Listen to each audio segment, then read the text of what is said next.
Mechanics. Baada ya hapo mzee alianza kazi kule kule. Alipomaliza akawa anafanya kama internship kwenye kampuni moja Kagera, ilikuwa inaitwa Simba Kagera Limited. Nadhani watu wa Bukoba wanaijua, ni kampuni kubwa ya usafirishaji. Kwa hiyo alifanya kazi pale kwa muda wa miaka 4 akiwa kama afisa usafirishaji.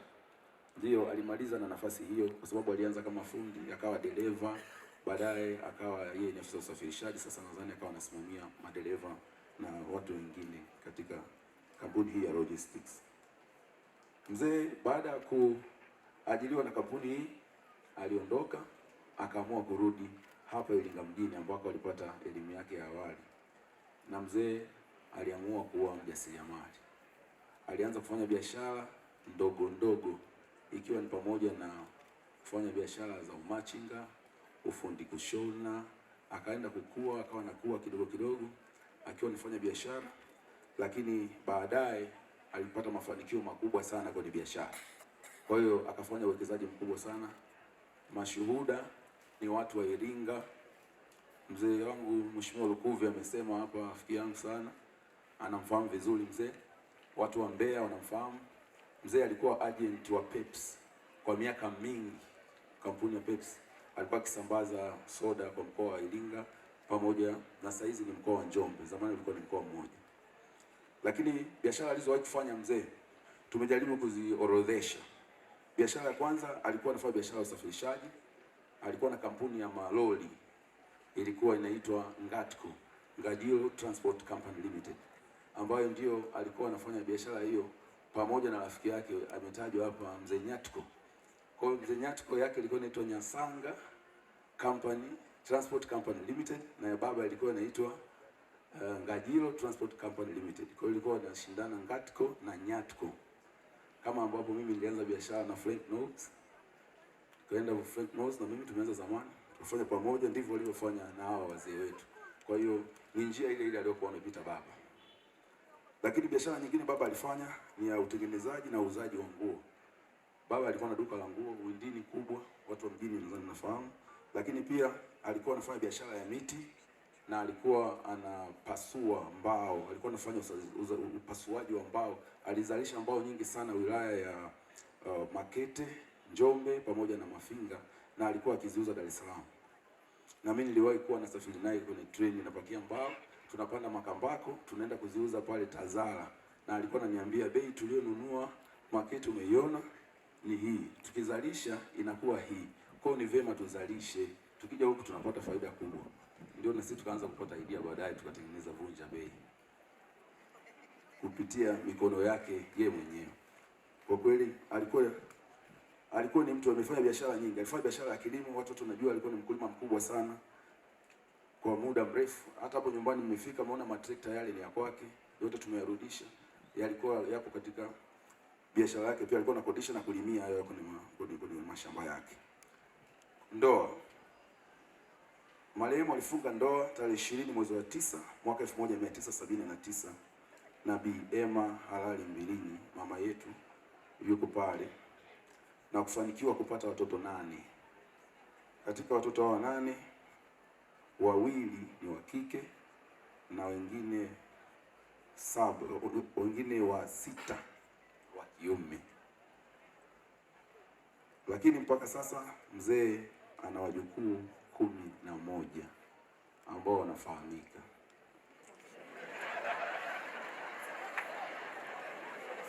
Hao ndio tunaowatambua, sababu mzee ana watoto wa kiume wengi sana. Kwa wanaofahamika tuliohesabia kwa haraka ni 11. Kwa imani, mzee alikuwa ni mwarasi maisha yake yote, na alifunga ndoa Roman Catholic hapo Mshindo Consolata.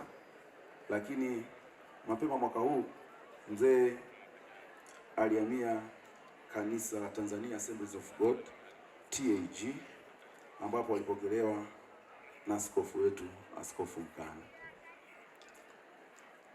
Haiba. Marehemu alikuwa ni mtu mchapakazi. Hili nadhani kila mtu anafahamu. Mzee alikuwa ni mtu mwenye upendo kwa wote. Alikuwa mzazi mwenye malezi bora. Hili nadhani ndugu wanaweza kuthibitisha kwamba baba kwenye familia yao watoto wa kiume wote walipokuwa wamefariki, yeye alichukua jukumu la kulea watoto familia zote za kaka zake, ambapo wengi nadhani wako hapa wanaweza kuthibitisha hilo. Baba amelea watoto zaidi ya 30 ambao wengi tumekuwa nao nyumbani.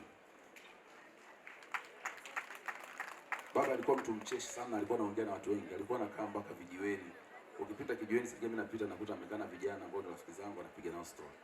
Nadhani mkuu Mheshimiwa James unamfahamu vizuri mzee, na ulishawahi kusema kwenye hilo. Lakini baba alikuwa mcha Mungu. Kila siku saa 11 alikuwa lazima amke aende kanisani hapo Mshindo. Kila siku lazima kushana gari yake hapo. Alikuwa anaporudi sisi ndo tunaamka. Tunakuta ameshaenda kanisani, kaenda shambani, karudi amechafuka, sisi ndo tunaamka. Kwanza mzee ulikuwa wapi usiku? Kifo. Mzee wiki moja iliyopita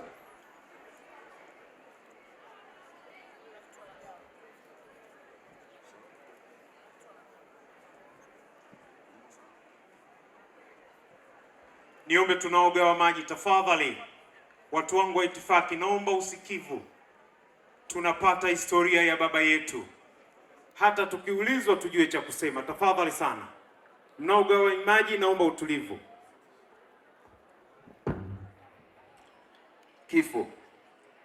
Mzee wiki moja iliyopita alisafiri kwenda Njombe na aliondoka akiwa anaendesha gari mwenyewe. Amefika Njombe, alikuwa na site huko, alikuwa ameenda kufanya kazi zake za ujenzi. Amefanya kazi, amesimamia mwenyewe hiyo site aliyokuwa ameifuata pale Njombe mjini, lakini tunapewa taarifa kwamba alianza kujisikia vibaya jioni, akachukuliwa pale, akapelekwa hospitali. Kufika hospitali wakasema kwamba alikuwa ana homa kali. Kwa hiyo wakamchukua kwa ajili ya utabibu, akatolewa pale, baadaye akapelekwa ICU, na asubuhi saa 2 kamili tulipata taarifa siku ya Alhamisi kwamba mzee amefariki dunia. Lakini majibu ya utabibu tuliyopata, tuliambiwa kwamba ilikuwa ni mshtuko wa moyo, yani heart attack. Kwa hiyo mzee hakuwa mtu aliyetoka labda kitandani anaumwa akafariki, hapana. Mzee alikuwa yuko vizuri na amekuwa akisafiri kila siku, na mimi nilikuwa naongea naye hata siku ambayo anafariki. Mimi nilikuwa nje ya nchi, nimeongea naye vizuri, alikuwa mzima, na akaniambia asubuhi saa 1 naamka na safiri na dada yetu mmoja yuko hapa anaitwa Eva, wanakuja Iringa kutoka Njombe, na alimtuma kaka yetu mmoja anaitwa Vincent aje amsaidie kuendesha gari kurudi, kwa sababu alijua ataamka asubuhi vizuri then ataendelea na safari. Walipokuwa saa 1 wako tayari ili awapitie waanze kurudi kuja hapa Iringa, ndio mzee wakaambiwa yuko hoi zaidi, na saa 2 akakata roho. Marehemu ametutoka akiwa na umri wa miaka 71. Ameacha mjane mama yetu, watoto 7 na wajukuu kama nilivyosisitiza 11.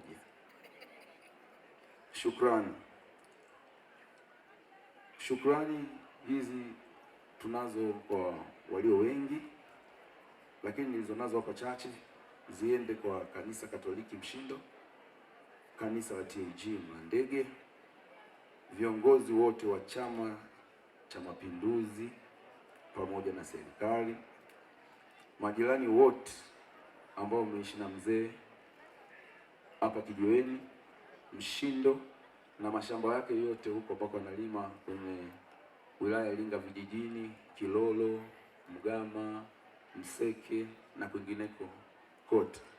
Lakini pia tunawashukuru ndugu jamaa na marafiki mliotoka sehemu mbalimbali mkafika hapa, mliotoka hapa Iringa, mlioacha shughuli zenu mkaamua kuja kuungana na sisi katika wakati huu mgumu.